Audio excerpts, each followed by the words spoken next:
Hoy las pensiones a examen. Con los pensionistas exigiendo revalorizaciones con la cesta de la compra, con el IPC. ¡La pública no se vende! ¡Lo público se defiende! ¡Esta batalla! La Comisión Europea le pide al gobierno recortes de gasto punto, no necesariamente en pensiones, pero la Comisión Europea aprieta. Y el Banco de España pide específicamente recortes en pensiones. Hoy esta es la pregunta.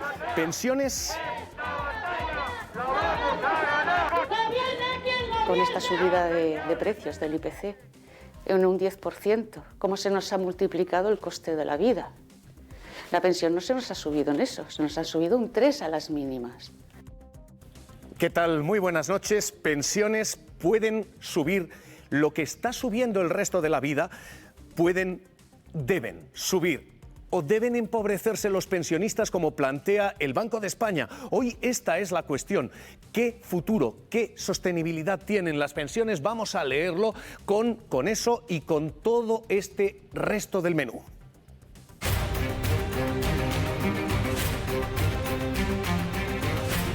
Muchas horas, poco sueldo.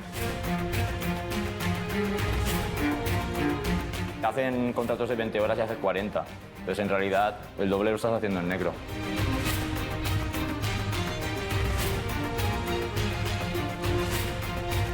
Más cuando uno trabaja en interna, es que uno vive aislado. No es como que se aísla de este mundo. Yo siento que los 6 años que trabajé de interna, que es algo que perdí, ¿no? Vamos a hablar de política, de tratar a las personas como si fueran normales. Esa es literalmente la expresión que esta semana se ha deslizado en Castilla y León. Y vamos a hablar de fútbol, porque mañana hay Champions. En caso de que vivan en Marte, no se hayan enterado, mañana hay fútbol. Mañana Champions, Real Madrid-Liverpool, y tenemos mucho blanco infiltrado aquí. Les vamos a contar enseguida todo esto, pero antes, pensiones. José Ignacio Conde Ruiz, catedrático de Fundamentos de Análisis Económico, subdirector de FEDEA. ¿Qué tal? Muy buenas noches. Hola, buenas noches. Inmaculada Domínguez Fabián, profesora de Economía Financiera en la Universidad de Extremadura. ¿Qué tal? Muy buenas noches. Buenas noches. Y Ramón Franquesa, profesor de Economía Mundial en la Universidad de Barcelona, portavoz de la Coordinadora en Defensa del Sistema Público de Pensiones. Bienvenido, muy buenas noches. Buenas noches. Vamos a analizar enseguida todo esto, si las pensiones son sostenibles, si podemos pagar ese 6% como mínimo que han de subir este año, si las vamos a cobrar o no los que seamos más jóvenes, no tanto, pero algo más jóvenes, y mesa de directores. Amador Ayora, director del Economista, ¿qué tal? Muy buenas noches. Buenas noches. José Antonio Vega, director de 5 días, ¿qué tal? Muy buenas noches. Bienvenidos de vuelta. A los dos os pido un titular. Sostenibilidad a corto plazo. ¿Podemos revalorizar las pensiones como el IPC o están condenados los pensionistas a empobrecerse? A ver, yo creo que es complicado subir el gasto en pensiones cuando termine este año en esos 13.000 millones de euros que supone revalorizar con el IPC pasado. Pero eso es lo que dice la ley. Las condiciones financieras de España aconsejan que esa cifra debería corregirse, pero me da la sensación también de que se va a pagar. Se va a pagar porque empieza dentro de un mes una espiral electoral que concluirá seguramente a finales del año que viene, y los pensionistas tienen un atractivo electoral espectacular. Amador.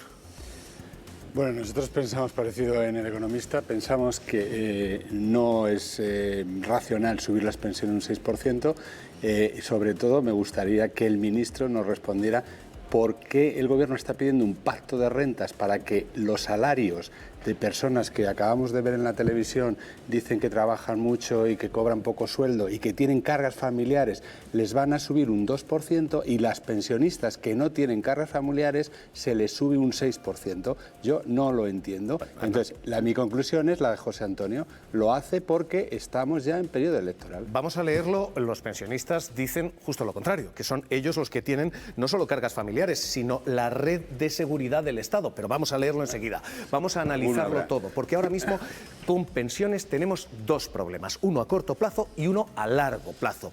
Uno a corto, el de si podemos subir las pensiones, lo que está subiendo la cesta de la compra, porque lo que está subiendo la cesta de la compra, lo saben ustedes, es una auténtica barbaridad y ahora mismo lo que tenemos es esto. Les contábamos hace unos días que el Banco de España ya había dicho, esta es la cifra, y que subir las pensiones, lo que está subiendo la cesta de la compra, ese 6,3% previsiblemente a cierre del año, son 12.000 millones de euros. Es mucho, muchísimo dinero en términos de Estado, pero no tanto en términos de pensionista. De hecho, en términos de pensionista, literalmente son apenas 74 euros al mes.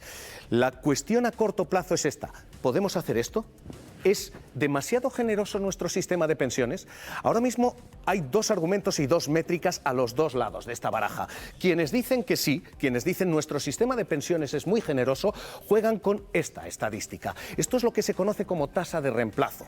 Cuando uno se jubila, lo que deja de ganar y lo que empieza a ganar. Y ahora mismo nuestra tasa de reemplazo en España está aquí, en el 80%. Es decir, uno tiene el 80% de pensión de lo que tenía como salario. Quienes dicen nuestro sistema es muy generoso, dicen, vean ustedes, dónde está España y dónde están los demás, dónde están países como Francia. ¿Cuál es la trampa estadística quizás aquí? No tenemos un problema de grandes pensiones, sino de bajos salarios. Nuestra tasa de reemplazo es así porque nuestros salarios son bajos, muy bajos. Pero ahora mismo este es uno de los argumentos. La tasa de reemplazo, la generosidad del sistema de pensiones es alta. Al otro lado quienes dicen no, el sistema de pensiones no es en absoluto generoso. Es más, si midimos cuánto nos gastamos en pensiones en el Estado, esto es lo que se gasta España en pensiones, aproximadamente un 11% de su PIB, un 11% de la economía.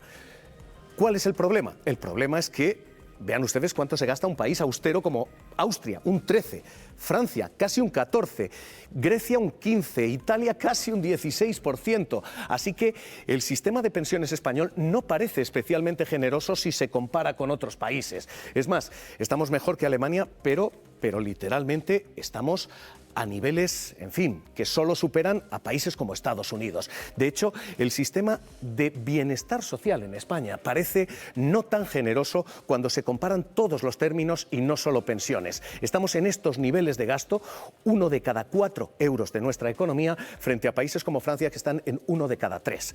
Resultado, ahora mismo los pensionistas dicen, oiga, no llego.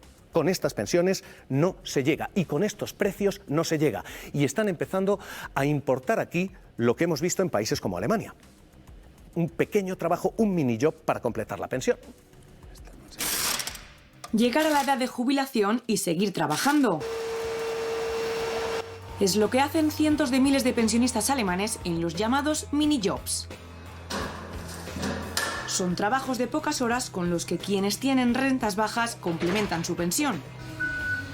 En España, más de 3 millones de pensionistas cobran menos de 1.000 euros. Por eso esta práctica está empezando a extenderse también aquí. 8 euros.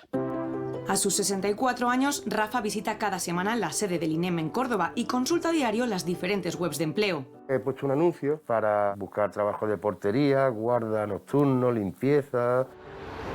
Ha pasado toda su vida subido encima de un camión, pero el año pasado sufrió un infarto y no puede volver a conducir. Hasta ahora lo que estoy cobrando pues son los 400 y pico euros que la paga de mayores de 52. El de alquiler son 400, más lo que es la luz, el agua, el precio que está. Pues somos 3 personas y no me llega, imposible. Tiene más de 39 años cotizados, pero hasta que no cumpla los 66 no le concederán la jubilación completa y tiene muy claro que seguirá trabajando a tiempo parcial para complementarla. Rafa, y una vez te concedan esa pensión por enfermedad, ¿en cuánto te han dicho que se te va a quedar? Pues mira, según lo que me notifican aquí del Instituto de la Seguridad Social, lo que se me queda es en 834,90. Y si ahora te contesta alguien a ese anuncio, ¿por cuánto más tiempo vas a estar trabajando? Pues al que me haga falta. Yo sé que si yo no trabajo, no tengo medio. Entonces, lo único que me queda en esta vida es pues seguir trabajando hasta que la salud me lo permita. Esta ahora mismo la situación. Y pregunto aquí en la mesa, ¿y ahora qué? 6% de subida de pensiones son 12.000 millones. ¿Nos la podemos permitir la pregunta al otro lado es la misma. ¿Nos podemos permitir no pagarles a los que menos tienen, a los pensionistas? Sí, nos lo podemos permitir. A mí me gustaría, Javier, entrarte con una pequeña corrección. Has hablado de gasto en pensiones, pero yo, viendo la emisión del telediario, he escuchado presupuesto de la Casa Real. ¿Por qué esa cualificación? En realidad es una inversión pública que damos para erradicar la pobreza entre la gente mayor. Aunque suba el coste de la vida, el mismo Banco de España autoriza que suban los alquileres, suba la electricidad, suban los precios, también sube el ingreso por las cotizaciones sociales y, por tanto, no debería haber ninguna dificultad añadida para seguir manteniendo las pensiones al mismo nivel de capacidad adquisitiva. Lo que se está tratando es de redistribuir negativamente la renta aprovechando la existencia de la inflación. Pero vuelvo a decir, la inflación sube para todo, también para los ingresos del Estado, y por tanto mantener ese poder adquisitivo no sería un mayor problema, excepto que estemos buscando pretextos para sacar el ingreso que es salario diferido para gentes que está ya en un nivel de difícil subsistencia, para dárselo a otros que quizás desde instancias, desde la Comisión Europea y de lo que hay detrás de intereses financieros de conseguir más volumen de negocio, hay voluntad de esa redistribución negativa. Bueno, yo creo que hay como dos debates, ¿no? Un poco el debate de la inflación, que viene ocasionado por un conflicto bélico que todavía estamos viendo en el telediario, que parece que se nos ha olvidado ya. Estamos en una situación de guerra en el que nos hemos autoimpuesto una serie de sanciones porque queremos acabar con este ataque abusivo a un país democrático y, por lo tanto, nos estamos, por así decir, importando inflación, pero porque estamos pagando la energía mucho más cara. Por lo tanto, mientras el conflicto dure, somos todos más pobres. Y entonces, ¿qué ocurre? Como tienes que pagar más alta la energía, esto se acaba trasladando el resto de precios porque utilizan la energía como input productivo, como transporte. ¿Y qué ocurre ahora? Si ahora subiéramos los salarios, por ejemplo, al mismo nivel que estos precios, dices, bueno, venga, como ha subido la energía y han subido los precios, subo los salarios. Vuelves a subir otra vez los precios, vuelves a subir otra vez los salarios y te encuentras una espiral que se llama, los economistas tenemos mucho miedo porque es inflación, salarios, subida de precios, salarios, subida de precios, y esto es muy difícil de controlar. Entonces se dice, a ver, dado que somos más pobres, pues vamos a hacer un pacto de rentas para evitar que esto que se llama el efecto de segunda ronda acaben convirtiendo algo que sería un escalón en algo persistente. Y es aquí en lo que ahora mismo, en lo que estamos ahora mismo enfrentándonos, ¿no? Entonces, ¿qué ocurre? Que ahora pues se tiene que hacer este pacto de rentas y se tiene que negociar. Pero y la cuestión es si se mete aquí. Los pensionistas, el pacto que me están planteando es que el dinero de los pobres se vaya a los que no lo son. Entonces tú podrías decir, a ver, durante este momento creo que es bueno que los pensiones no pierdan poder adquisitivo, pero en una situación de extrema gravedad como ahora tiene que tener una válvula de escape. Entonces me parece que si yo pienso una pensión media, el pensionista media tiene un salario muy por encima del salario de un joven medio. Por lo tanto, digo, perdón, si al joven... El 60% de las pensiones están por debajo del salario mínimo interprofesional. Sí, pero entonces lo que podríamos hacer es subir el 6%, las pensiones mínimas y las no contributivas, las subimos sin ningún problema, y lo que se hace es que deberían entrar en este pacto de rentas también el resto de los pensionistas, con un compromiso, si quieres, de que una vez que hemos pasado este shock, esta situación de gravedad, esta válvula de escape que va a ayudar a controlar la inflación en el futuro, pues luego lo puedan recuperar. Yo creo que esto sería lo razonable porque no sería justo que estemos obligando a nuestros jóvenes a que tengan que sacrificar sus salarios para evitar que pues este traslado persistente, ¿no? a la inflación, y los pensionistas se queden fuera. Pero las pensiones mínimas y las pensiones contributivas sí que deberían ser revalorizadas, como bien dices. Te doy la réplica y quiero escuchar a Inmaculada. Vamos a ver, primero, la subida de precios de la energía era previo a la guerra. Bueno, se ha combinado las dos cosas. La subida de precios se está repercutiendo en el coste de las hipotecas, en los alquileres, en el pan. ¿Por qué tiene que pagarlo esto los pensionistas o los trabajadores? ¿Y por qué no? Para evitar... Justamente, la cuestión es una disputa de cómo se reparte la renta. Y de momento parece ser que estamos perdiendo. Ya hemos perdido una parte yo creo del que IPC real. como bien dice, se tiene que repartir entre los pensionistas, no los pensionistas más bajos, entre los trabajadores y, por supuesto, entre los empresarios, que también hay que controlar que no acaben aprovechando esta contención de costes para aumentar sus márgenes empresariales. Y esto Pues tiene que ser un parece ser pacto, que es lo que están, esto tiene que ser un porque ha pacto de aumentado el rentas beneficio con de la un banca compromiso. y el Banco de Bilbao nos decía pero por ejemplo, esta misma semana pero vosotros que podíais proponer, pensaban mira, pero desarrollar. podíais proponer lo siguiente, que estos 12.000 millones, que va a ser un aumento del gasto para cada año, es decir, una vez que lo subes una vez, como luego la subida se hace acumulada, son 12.000, podríais decir, por ejemplo, mira, estos 12.000 millones, nosotros como pensionistas renunciamos a ellos, pero que se inviertan plenamente en educación y que el presupuesto de educación tenga 12.000 millones más cada año para evitar Oído con de estas Ruiz, cosas. Franquesa, y me gustaría abrir la mesa Tenemos porque Inmaculada una todavía solución no ha hablado. mejor, que es sobre los beneficios que ha tenido la banca, sobre los ingresos que ha tenido gracias a una venta de la vivienda que podía haber sido pública de la Sareb a precio de saldo. Sobre ese rendimiento paguemos esos recursos y esas necesidades. La posibilidad de redistribución existe, es un problema de voluntad. Vuelvo a decir, los bancos han tenido un enorme rendimiento y hace una semana el Banco de Bilbao planteaba que iban a tener un excelente negocio a medida que bajen las pensiones porque van a promover las hipotecas inversas para quedarse con las casas de los pensionistas, planteando que esos 500, 600 euros que les faltan a los pensionistas los pueden recuperar ofreciendo sus casas a bajo precio a los bancos. Bueno, hay algo ella mejor, que te es explique, mantener ella que te explique las hipotecas inversas. Inmaculada, que Sí, tenéis aquí bueno, una... Yo creo que en el 2021 se consiguió un logro muy importante, que es poner de acuerdo a todas las fuerzas políticas por la revalorización de las pensiones. Pero en este mundo tan cambiante nadie podía suponer en ese momento que íbamos a tener un IPC como el actual. Aún así, en ese momento las pensiones mínimas se revalorizaron al 3, aunque en la ley pone que se revalorizan todas al IPC, y las que no son las contributivas, que no eran las mínimas, al 2,5. Pues yo creo que eso es lo que ahora quizás se debería hacer.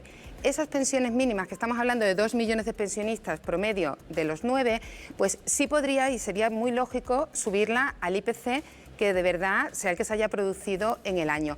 Y ese esfuerzo, al igual que pasa con los salarios, que van a subir en torno a un 3%, que sea lo que se puedan subir las otras pensiones. Porque subir las pensiones tiene un efecto acumulativo, es un ascensor que no tiene vuelta atrás. Lo que se suba se consolida. Y acompañarlo de medidas redistributivas de bono social para la electricidad que hagan que minoren esa necesidad de precios más altos de su cesta de la compra. Porque... Dejadme preguntar aquí en la mesa de directores, porque hay un argumento legítimo entre los pensionistas, que es decir, oiga, ¿por qué nos miran a nosotros? Si va a haber recortes, ¿por qué no se miran los márgenes empresariales? ¿Por qué no se miran otras cosas? ¿Por qué se miran las pensiones? Pregunto y traslado el argumento de Franquesa.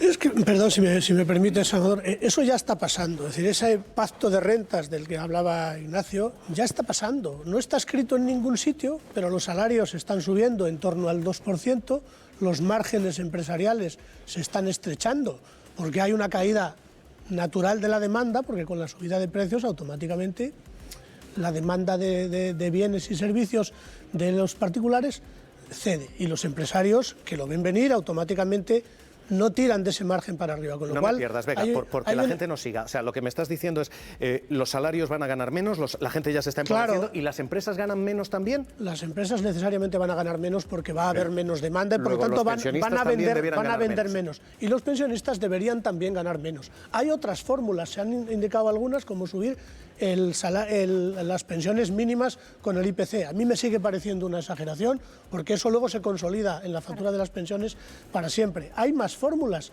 La inflación subyacente, que seguramente recoge mejor y de una manera más estable el incremento del coste de la vida, podría ser un indicador más acertado que el simple IPC. La inflación subyacente es un indicador falsificado, porque quitas de la inflación la energía y los alimentos, y la gente tiene que pagar la luz, el gas y la comida.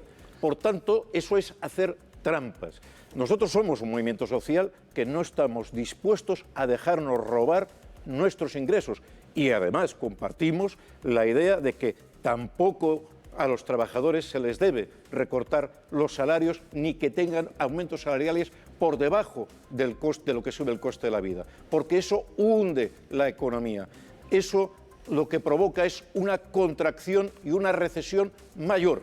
Amador. Eso está demostrado que es mentira. No, Eso que dices, generas la espiral primero, salario. yo tengo tres discrepancias contigo. La primera, es mentira que todos los pensionistas no son pobrecitos. Yo conozco muchos pensionistas que juegan al golf. El 60% está por debajo Bueno, sí, del el SMI. 60%, pues como dice Conde Ruiz, hagamos una subida de las pensiones para los más vulnerables o las personas que tienen pensiones mínimas, no contributivas, etcétera. Vamos a estudiarlo y vamos a apoyar a esas personas. Pero ¿por qué un señor que tiene 1.500 euros de pensión o 1.200, que es más que milurista, le tienen que subir un 6% la pensión, y mi prima, la del pueblo, que gana 900 y que tiene 3 hijos al cargo? No.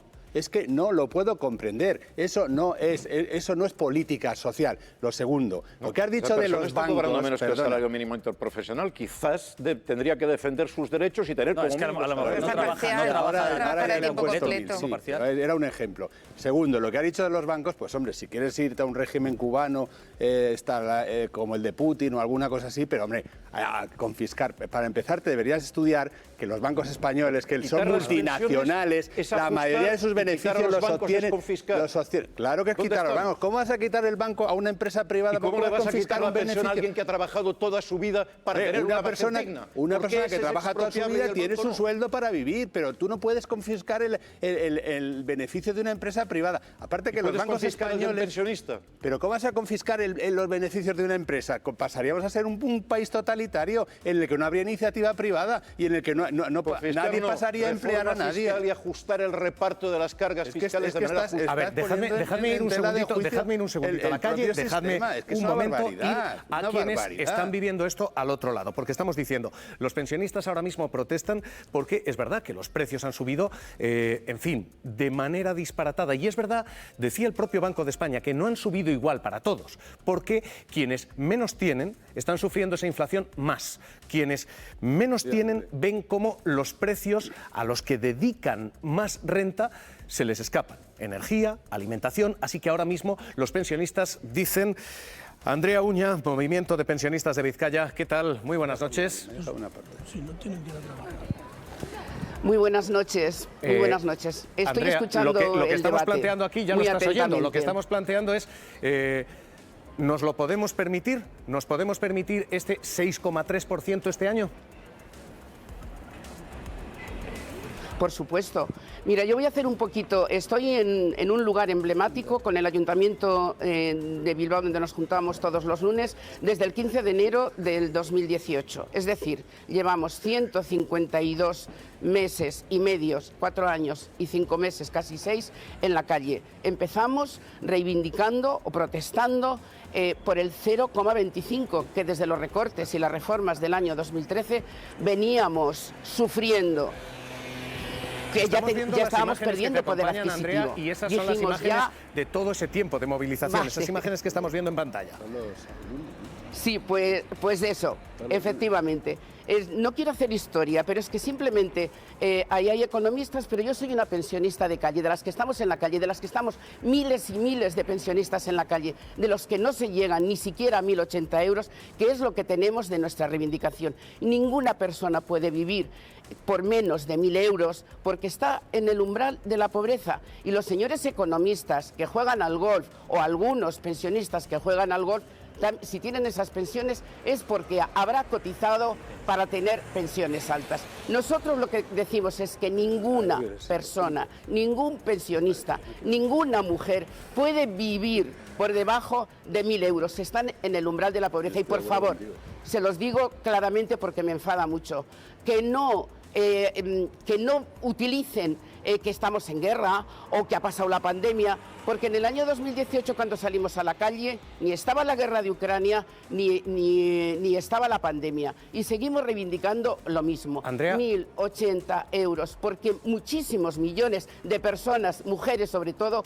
viven en auténtica miseria, no pueden pagar ni las medicinas, no pueden vivir. Las mujeres solas, muchísimas mujeres viudas con pensiones de 500, 600 y 700 euros, me gustaría que los señores economistas que hablan tan alegremente se pongan en sus zapatos. Y nosotros vamos a seguir reivindicando el salario, además, mira, se me ha olvidado también lo que decís, ¿no? Andrea, gastos. Déjame, Andrea, déjame que te pregunte, porque... Gastos no, es un derecho, la pensión es un derecho, la pensión es un derecho. Perdón, es que me he calentado mucho con el señor economista. No te preocupes, no te preocupes. Estamos escuchando, yo creo que hoy el debate es lo suficientemente plural, así que déjame que te pregunte, vosotros, ahora mismo lo que se está diciendo aquí es, oiga, los trabajadores, los que están en nómina están perdiendo poder adquisitivo, dicen, las empresas ganan menos, los pensionistas no, los pensionistas ¿están en esto, como se estaba diciendo aquí, siendo privilegiados?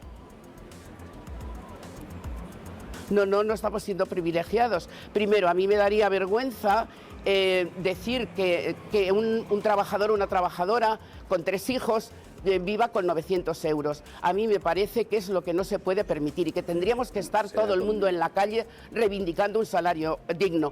En muchísimas elecciones, si vosotros tenéis, y seguro que los habréis leído, los programas electorales, desde hace ya muchísimos años, llega como un salario mínimo interprofesional 1.200 euros. Y te estoy hablando de hace 14 o 16 años. Andrea, sí, pero lo que te estoy preguntando es otra cosa. Perdóname, porque estoy intentando centrar el debate. El debate es si hay un sacrificio de todos, ¿debe haber un sacrificio también de los pensionistas o no? Esto es lo que se está planteando aquí a corto plazo.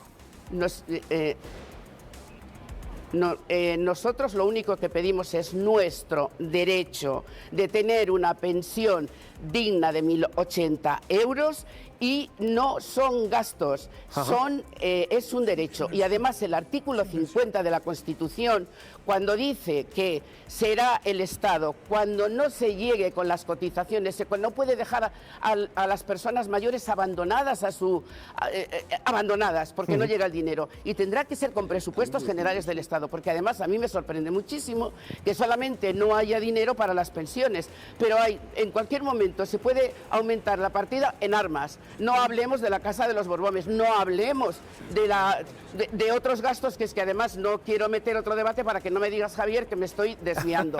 Pero es que en absoluto, Andrea, con presupuestos generales vale, que es que decir que si no hay dinero, no hay dinero para nadie. Déjame traer esto a la mesa. Déjame traer esto a la mesa. No te retires, Andrea. Aguántame un segundito, porque vuelvo a decir lo que están diciendo los pensionistas, señores, y pido lectura y pido análisis aquí. Lo que están diciendo es, oiga, ¿por qué siempre a los pensionistas? ¿Por qué cada vez que tenemos un debate de austeridad, los primeros que caen son los que ya han cotizado y teóricamente han ganado un derecho para esto? A ver, yo creo que se están confundiendo dos debates. Claro. Yo creo que hay un debate que tiene que ver con que las pensiones no pueden perder poder adquisitivo y a los pensionistas no se les debe tocar la pensión porque ya están jubilados y por lo tanto no tienen capacidad de reacción. Este es un debate que está ahí. Pero estamos en una situación que es lo que yo no consigo hacer ver de extrema complejidad y gravedad, porque sabemos que podemos tener efectos de segunda ronda que van a hacer que un fenómeno como es la inflación, que lo podríamos controlar y al año que viene tenerlo controlado, se nos descontrole. Por lo tanto, se podrían hacer tanto para los trabajadores como para los pensionistas, no los que tienen pensiones más bajas que debían subir con el IPC, se podría pensar en un mecanismo donde este año no revalorizan todo el poder adquisitivo, pero con un compromiso para que sí que lo vayan recuperando en los próximos años, para evitar que el fenómeno que tenemos ahora mismo, que es un shock a la energía, que es una vez, se convierte en algo persistente. Pero, por supuesto, este es un debate de coyuntura actual, que no tiene nada que ver con lo que está proponiendo esta señora, que tiene toda la razón del mundo, en tener pensiones dignas, un sistema de pensiones con pensiones dignas, etcétera. Pero creo que son dos debates en dos planos distintos. Totalmente. Y hoy estos son los dos debates que estamos planteando. El primero, el de corto plazo, el de si ahora mismo esto debemos hacerlo o no, y ahora enseguida hablamos de la reforma de pensiones a largo plazo. Tengo 5 manos levantadas y sois 4, o sea que adelante. Yo quería comentar para situarnos un poco con las cifras, porque cuando has hablado de inicio del programa hablando de que la subida supone 12.000 millones de euros, pues claro, yo creo que a todos nosotros eso nos supera, ¿no? Pero para entender qué significa esa cuantía, cuando hablamos de educación, que nos afecta también a todo, el presupuesto son 50.000 millones. Cuando hablamos de sanidad son 80.000 millones. El presupuesto entero. Y aquí estamos hablando de un incremento de un año de 12.000. Es muy costoso y es acumulativo para que entendamos. Y luego creo que también el debate hay que aclarar muy bien, creo que es una responsabilidad de todos, aclarar lo que es pensión contributiva, que tiene que tener la máxima relación posible entre lo que se ha cotizado por una persona y lo que se va a percibir, con las salvaguardas de los complementos a mínimos que se pagan con impuestos, y es una cuestión distinta, y las pensiones no contributivas y las pensiones de viudedad, porque cuando hablamos de pensión y pensión promedio no estamos hablando solamente de jubilación. Entonces, dividir el debate y tener muy claro que son pensiones diferentes y situaciones, por tanto, distintas, creo que debe ser mantenido en el debate. Los recursos están. Si se destoparan las pensiones en este momento, simplemente hasta 7, 8 veces el salario mínimo, tendríamos esos 12.000 millones. El problema es que no se quiere y se plantea sacrificaros ahora porque mañana se arreglará. Es mentira. Nos dijeron lo mismo cuando se alargó la edad de jubilación de los 65 a los 67. No os preocupéis, ahora será sostenible. Y se bajaron las cotizaciones a las empresas. Resultado: dificultades en la seguridad social. Pero dificultades que no la hacen, pero no vamos a meter los debates. Porque, entre otras cosas, nos encontramos que estamos exigiendo las cuentas públicas, la auditoría de la seguridad social, y se nos niega. Es más, hay un compromiso de hacerlo, de haberlo hecho en el mes de febrero. No se ha hecho. Queremos las cuentas claras, queremos transparencia. Claro. De momento eso se está negando y se están pidiendo nuevos sacrificios que luego no serán reversibles. Y son sacrificios que reparten el pastel, se lo quitan a unos para dárselos a otros. Y como movimiento social no vamos a pasar. No vamos a aceptar. Pero entiendes los dos debates. La situación complicada actual con la inflación ocasionada por, es verdad, con la pandemia, porque los suministros, los cuellos de botella empezó a subir los precios, luego el shock energético. ¿Entiendes que la situación económica actual debería estar separada del plano de las pensiones? El shock de botella no fue para la industria químico-farmacéutica ni para algunos suministros de los hospitales, que subieron generosamente. Bueno, pero estamos de acuerdo que hay que separar lo que es un problema coyuntural muy complicado que tenemos ahora mismo, muy complicado, pero, que lo estás viendo todos los días. El problema de falta de dinero por la guerra no impida que pasemos del 1,2% del presupuesto militar al 2%. Para eso sí hay dinero. Andrea, la excepción que se está diciendo aquí, la de ahora mismo estamos en una etapa de guerra, estamos en una situación extraordinariamente complicada, este sí sería, se está diciendo, el momento de que los pensionistas hagan un sacrificio. ¿Esta puede ser una excepción? No, me vais a permitir solamente decir que nos siguen engañando y nos siguen robando. Y voy a dar un argumento. Cuando conseguimos que el 0,25 por ley desapareciera y entramos, nos dijo el señor Escrivá ya, para el ministro Escrivá, para el año 2021, que se iban a ligar definitivamente las pensiones con el IPC real. Y es más, el sistema de pensiones público es sostenible. Lo que pasa es que estaban utilizando gastos, lo denominaron impropios, para otros menesteres, pues como el rescate a la banca, miles de historias, que se estaban gastando dinero de la hucha de las pensiones para otros menesteres. Y nos dijeron, además es que llevamos casi 5 años, 4 años y medio en la calle, que se iban a ligar ya definitivamente porque el sistema es sostenible. Y nos han vuelto a engañar porque el IPC ha subido este año para haber cobrado el 1 de enero del 2022 el 5,5, nos han aplicado el 2,5 y nos han robado el 3%, con la salvedad que antes, en el año 2021, había una especie de paguilla por la descompensación de si subía o no subía, pero también eso ha desaparecido. Que no nos engañen más, que sabemos que el sistema es sostenible, dicho por ellos, dicho por ellos. Y vamos a seguir en la calle, y vamos a seguir peleando nuestras pensiones, y vamos a seguir diciendo que ninguna mujer, sobre todo las mujeres, que además sé que es un debate más largo, pero cuando dices contributivas o no contributivas, ¿cuántas mujeres con la ley de dote de los años 70, teniendo trabajos, nos echaban a las casas y teníamos que cuidar a los cuidados y no nos dejaban trabajar y teníamos que entrar entrando y saliendo en la vida laboral con cotizaciones más pequeñas, y eso es la brecha de ahora mismo que hay, tanto salarial, que se tendría que tratar, como la brecha de las pensiones. Hay que tratar muchos temas y no estamos hartos y hartas que solamente seamos los pensionistas los que carguemos cuando hay bueno, ahora la guerra. No, señores, no nos pongan disculpas, porque dinero hay. Es un país rico. Lo que pasa es que la riqueza se reparte entre unos pocos y la miseria para la clase, la ciudadanía Andrea, más pobre. Andrea, y no lo vamos a permitir. Movimiento de Pensionistas de Vizcaya.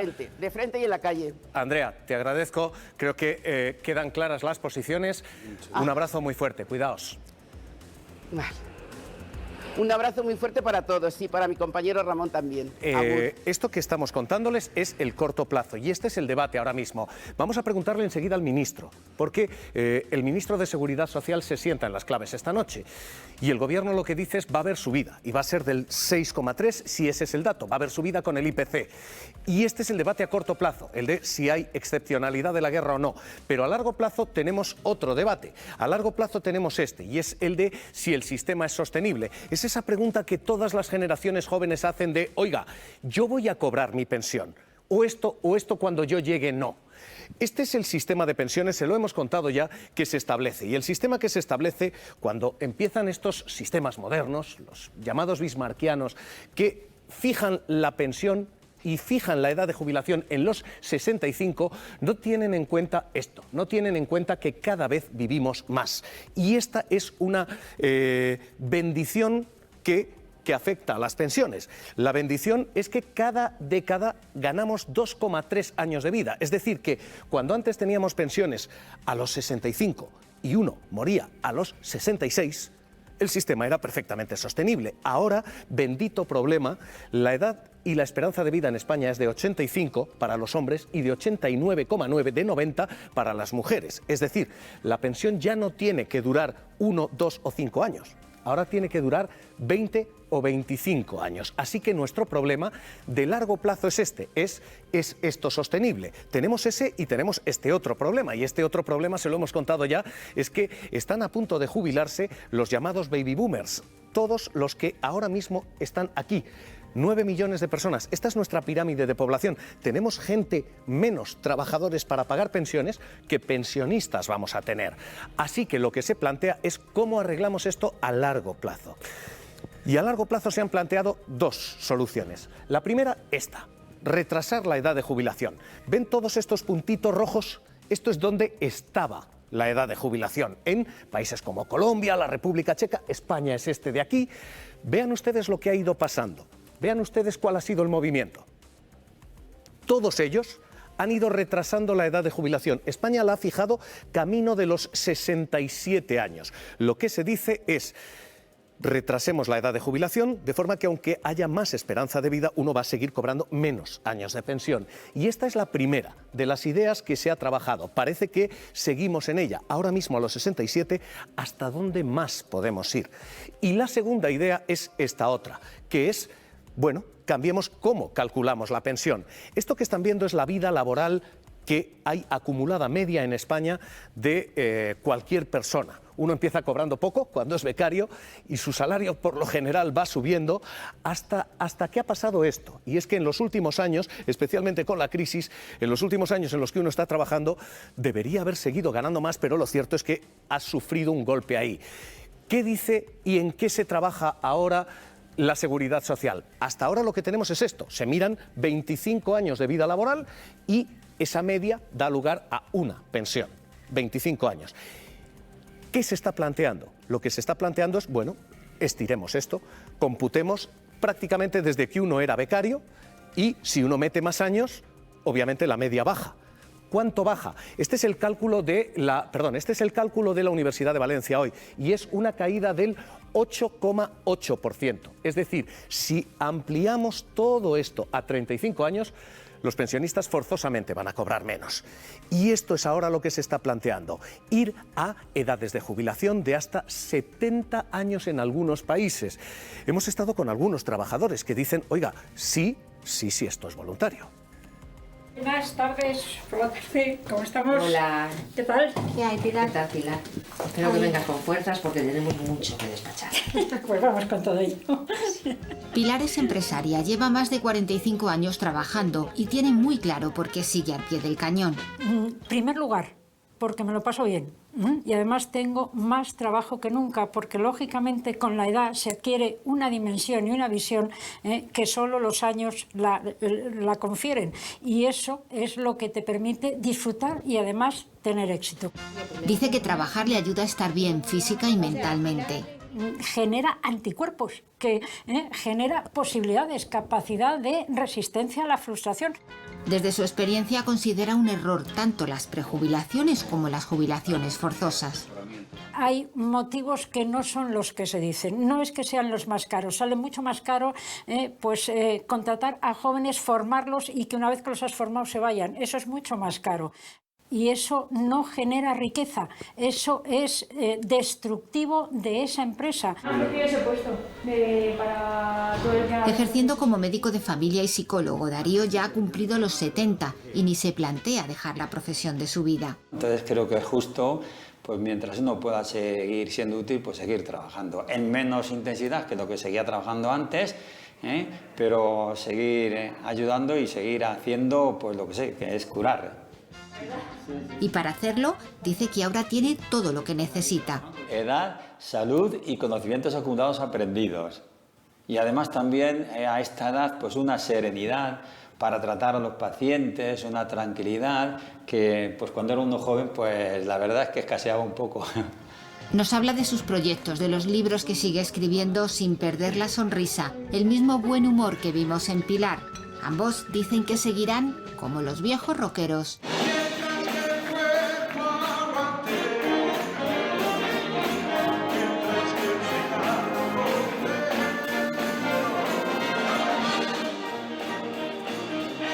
¿Cómo arreglamos esto a largo plazo? Señores, ¿cómo arreglamos esto a largo plazo?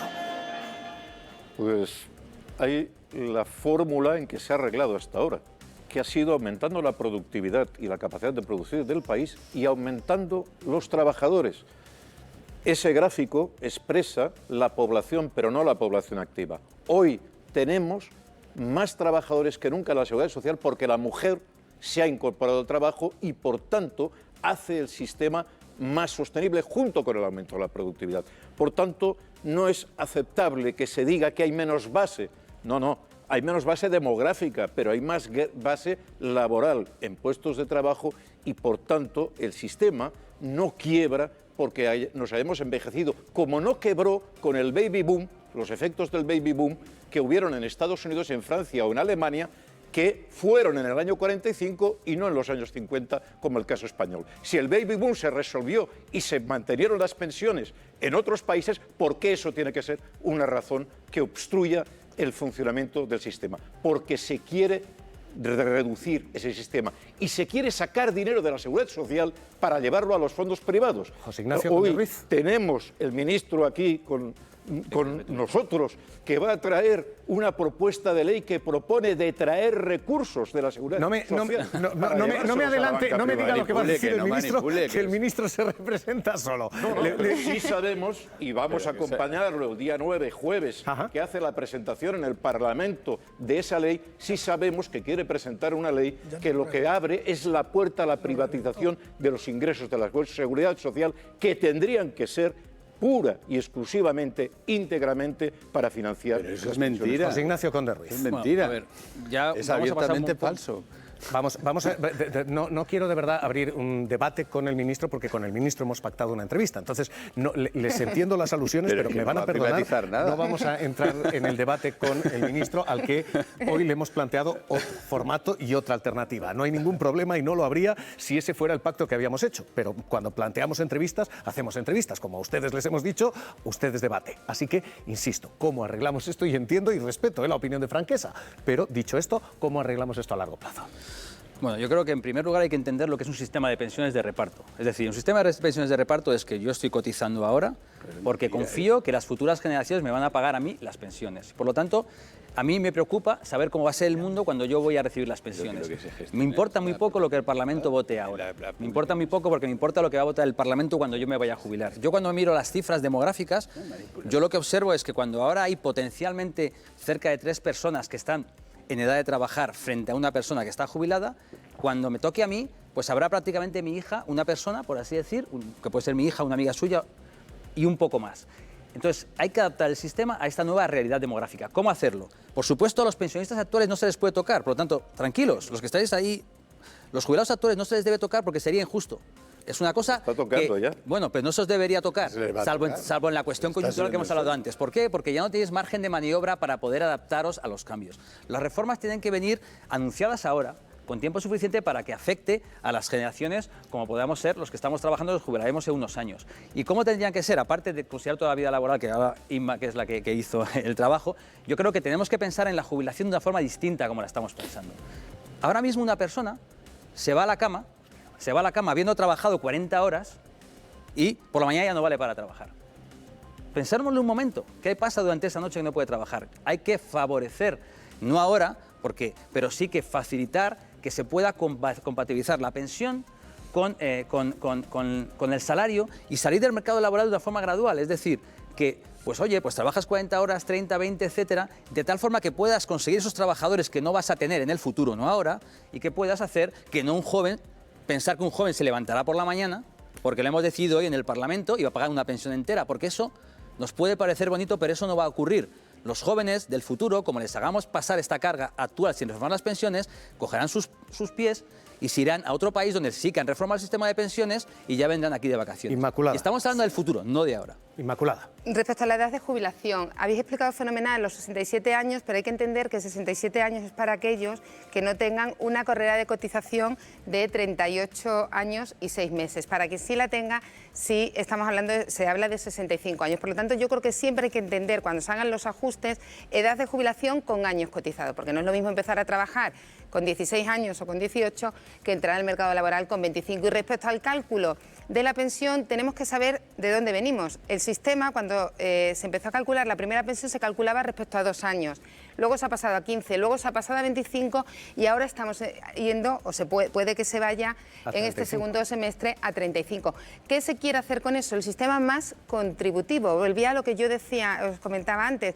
Hay que diferenciar toda la parte que debe ser financiada de manera impositiva, de manera no contributiva, para completar esas necesidades que tanto se han comentado ahí, y por otra parte el contributivo, que tiene que ajustarse y ser lo más relacional posible con lo que se cotiza y se percibe. Ahora mismo sobre la mesa, perdón, Franquesa, te doy la última palabra porque quiero escuchar al ministro, que insisto, está escuchando. Esta relación entre contribución y pago manifiestamente a día de hoy se está incumpliendo con personas que han trabajado más de 40 años y se les está deduciendo hasta el 16 y el 20% porque perdieron su trabajo antes de llegar a la edad de jubilación. Por tanto, para empezar, empecemos por hacer justicia con el pasado.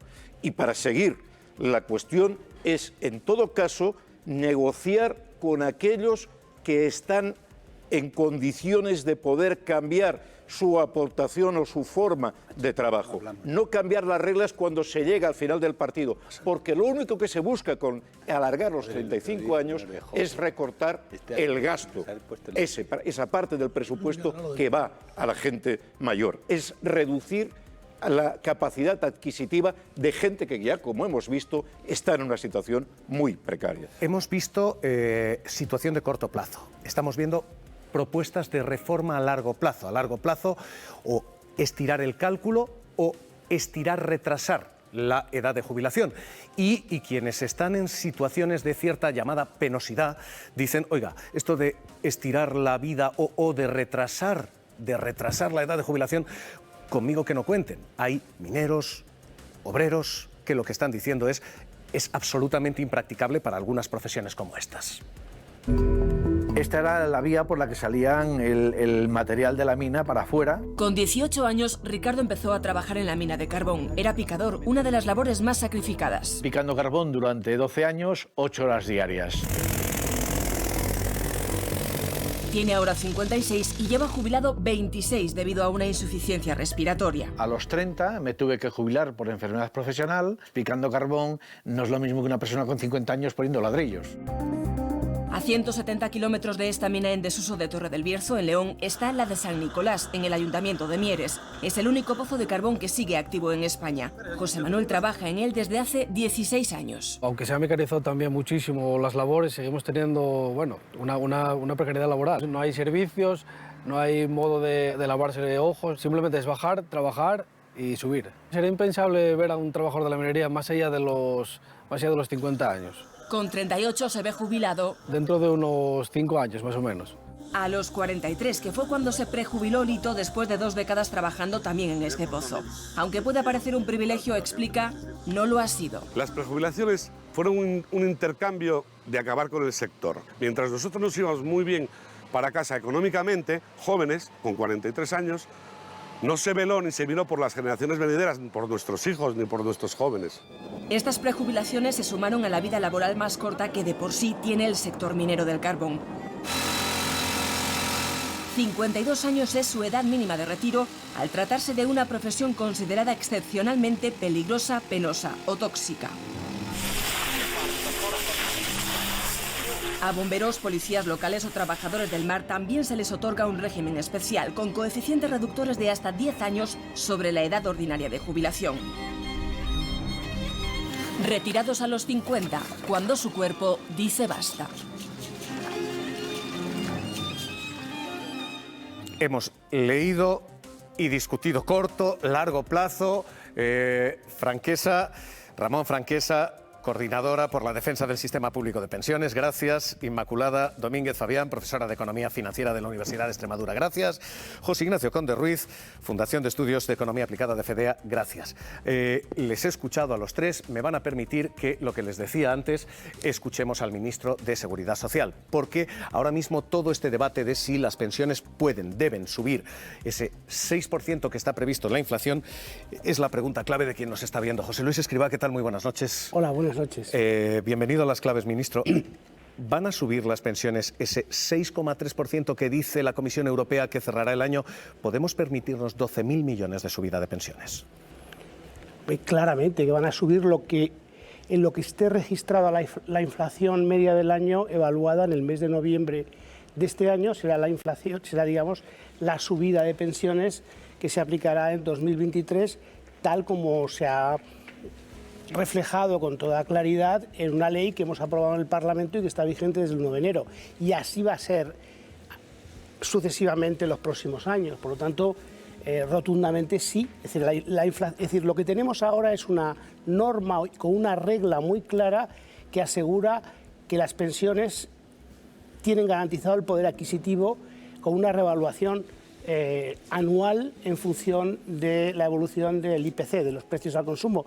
Y esto es indiscutible y por lo tanto yo desde aquí quiero hacer una apelación a todos los pensionistas o futuros pensionistas de que sus pensiones están garantizadas, su poder adquisitivo, por supuesto. El Banco de España cuestiona esta medida. La Comisión Europea no ha pedido un recorte de gasto en pensiones, pero sí ha pedido recortes de gasto.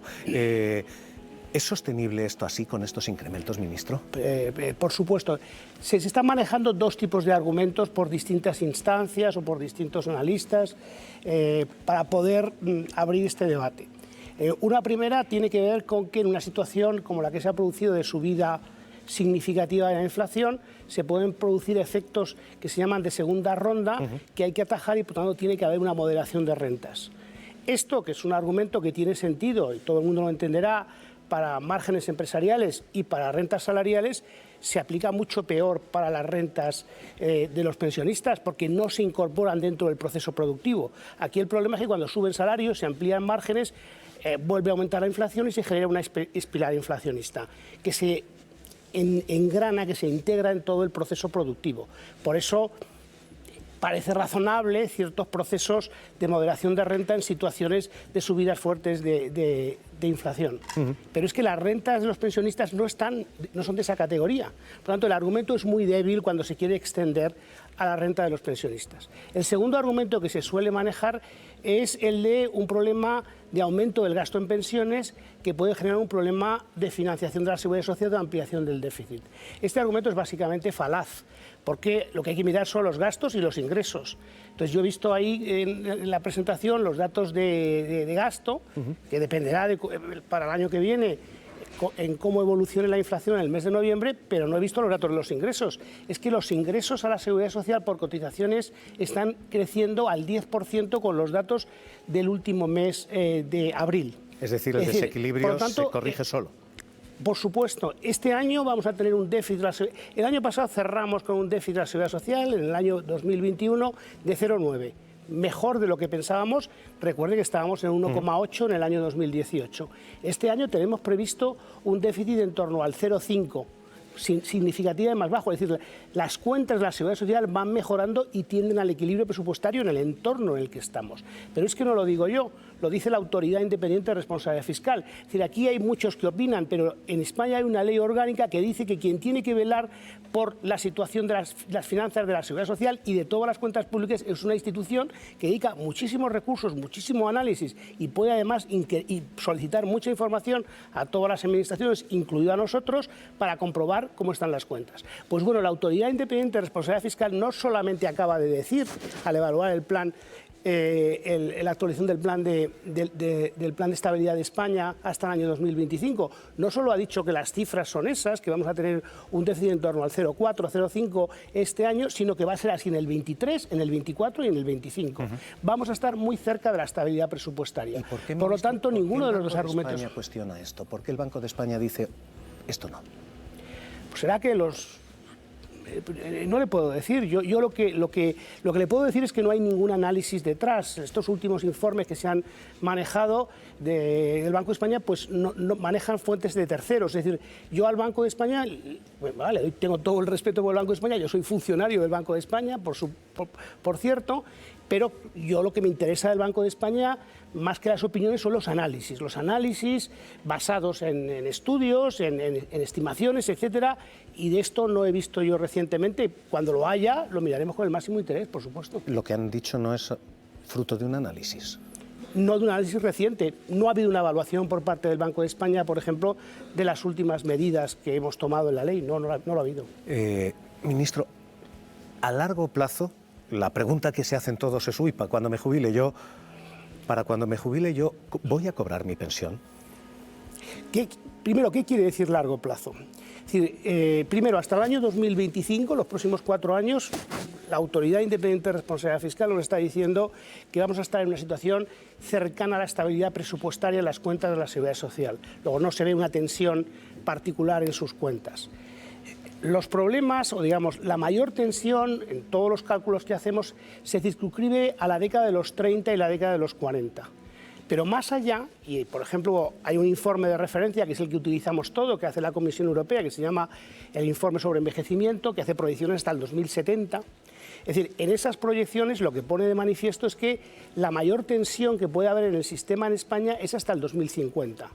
En el 2060 y en el 2070 después vuelve a mejorar mucho la situación. Por eso digo que tenemos un problema concentrado en 2 décadas.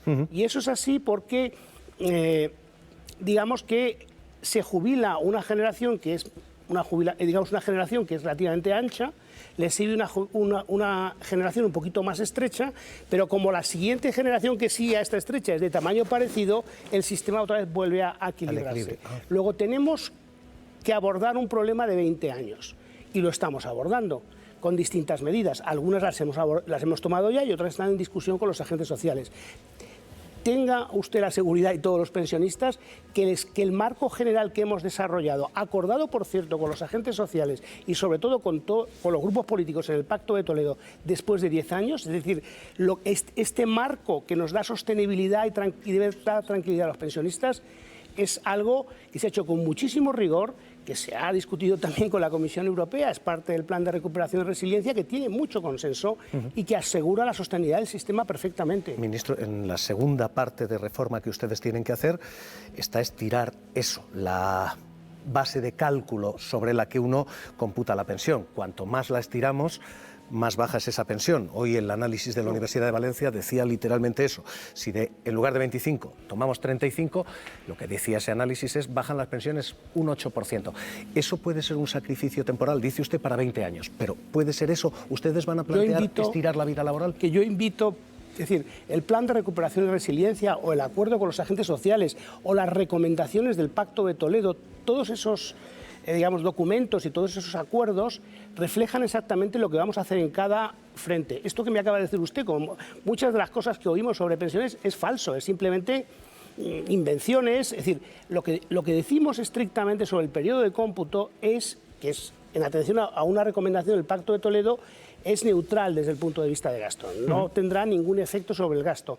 Lo que queremos hacer es, y lo tenemos que discutir con los agentes sociales y ver cómo lo calibramos, es básicamente dar cabida a nuevas realidades en el mercado de trabajo, de tal forma que esos últimos años, X años, no son sus mejores años. Por lo tanto, un sistema como el que tenemos ahora, de 25 años de periodo de cómputo, está pensado para carreras lineales donde vas de menos a más en tu desempeño laboral y por lo tanto en cotizaciones. Eso, sobre todo después de la crisis financiera, ya no es tanto así. Casi un 30% de los trabajadores, en los cálculos que hemos hecho, tienen sus últimos años no son los mejores. Por lo tanto, el sistema tiene una cierta inequidad desde ese punto de vista. Desde ese punto de vista, lo que tenemos que hacer es una solución que a lo mejor contemple aumento de ese periodo, pero para algunos trabajadores, pero a cambio, por ejemplo, de eliminar sus peores años o darle un tratamiento más beneficioso a las lagunas, cómo se tratan las lagunas de los años de no cotización.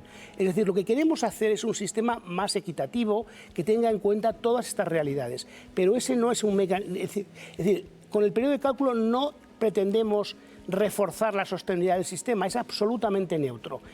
Lo explicamos, lo decimos, está en los documentos, está acordado con todo el mundo, pero siguen, no sé, estamos en un país en el cual pues parece que generar inquietud sobre las pensiones es un deporte nacional, cuando tenemos un sistema que después de 10 años es muy robusto. Ministro, permítame la malicia, pero sí.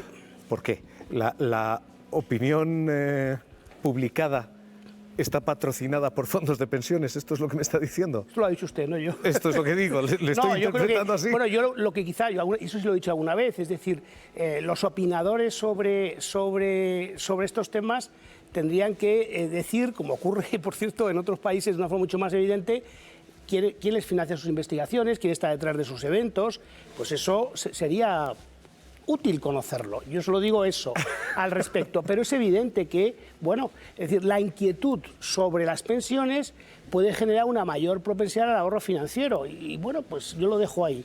La realidad es que lo que importa es lo que han acordado los grupos políticos en el Pacto de Toledo después de 10 años y que han establecido un marco muy trabajado y muy reflexionado sobre cuál debe ser el marco normativo en el que nos desenvolvemos. Lo que importa es el acuerdo que llegamos con todos los agentes sociales en julio del año pasado y que tiene toda una hoja de ruta establecida. Lo que importa es las leyes que se aprueban en el Parlamento y lo que importa es lo que queda reflejado en los distintos sitios del plan de recuperación. Eso es lo que es realmente importante. Y por lo tanto, cuando tengamos un marco con esa solidez, esto dará mucha mayor perdurabilidad a lo que se acuerde y esa es la forma, digamos, de traer tranquilidad a los pensionistas. Ministro, dos preguntas más que no son estrictamente de su negociado, pero sí le afectan directamente. Hoy hemos escuchado a una parte de sindicatos, también a los empresarios discutir sobre la jornada de 4 días. ¿Cómo la ve? ¿Cómo ve usted esto, ministro? Vamos a ver, yo creo que esto es una decisión que tiene que evaluarse en cada uno de los sectores económicos, en cada una de las empresas, en función de la productividad, la evolución de la productividad que haya en cada sector. Y hay muchas diferencias entre empresas, entre sectores, en cómo se aborden jornadas laborales de determinada manera. Me parece que esto es una discusión muy más micro que macro. Hoy hemos escuchado a Yolanda Díaz decir que trabajan ustedes en un algoritmo para penalizar a quienes hacen horas extras impagadas, que se va a perseguir a las empresas que tiran de hora extra impagada. Vamos a ver, yo creo que esto, tanto la Seguridad Social como la Inspección de Trabajo y también la Seguridad Social, lo que es la tesorería, lo que tiene son instrumentos donde utilizan pues, técnicas de Big Data y de cruce de información para perseguir el fraude. El fraude hay que perseguirlo y por lo tanto hay distintos mecanismos, distintas técnicas que se llevan utilizando hace tiempo y que se están sofisticando. Yo creo que en ese marco hay que entenderlo. Y una última cuestión, ministro. Usted es ministro de Inclusión también. Le quiero pedir opinión sobre lo que hemos escuchado en Castilla y León. Sabe usted el debate y en un momento determinado el vicepresidente de Castilla y León le dice a una diputada con discapacidad esto, lo que van a escuchar, esto. Mire, señora Frutos, yo no le voy a tratar con ninguna condescendencia y le voy a responder a sus faltas de respeto como si fuera una persona como todas las demás. Le voy a contestar a usted como si fuera una persona como todas las demás. Ministro, ¿usted cómo lo ha leído? Bueno, tengo entendido que el presidente de Castilla y León ha pedido disculpas. Sí. Es decir, evidentemente, el cuando un vicepresidente y autor de esas palabras... Bueno, pero si el presidente de un gobierno tiene que salir a pedir disculpas de lo que dice un vicepresidente, es una situación novedosa, como mínimo, ¿verdad? Yo me quedo con eso, verdaderamente es algo que nos entristece a todos oír estas palabras y a mí me produce, no sé si tristeza, pero rechazo absoluto, que tengamos que oír estas cosas en España en el año 2021, pero también desde el punto de vista de la gestión de un gobierno, es inhabitual ver, ¿verdad?, a un presidente pedir disculpas por un vicepresidente que no pide disculpas. Ministro José Luis Escrivá, ministro de Seguridad Social, gracias por haber venido. Gracias por hoy haberse sometido a esto, cuestionario sobre pensiones. Gracias y muy buenas noches. Buenas noches.